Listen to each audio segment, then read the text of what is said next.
देहं प्राणमपीन्द्रियाण्यपि चलां बुद्धिं च शून्यं विदुः स्त्रीबालान्धजडोपमास्त्वहमिति भ्रान्ता भृशं वादिनः मायाशक्तिविलासकल्पित महाव्यामोहसंहारिणे तस्मै श्रीगुरुमूर्तये नम इदं श्रीदक्षिणामूर्तये।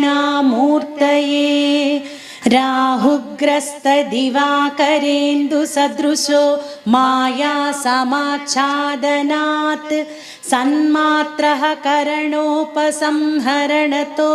यो भूत्सुषुप्तः पुमान् प्रागस्वाप्समिति प्रबोधसमये यः प्रत्यभिज्ञायते तस्मै श्रीगुरुमूर्तये नमः।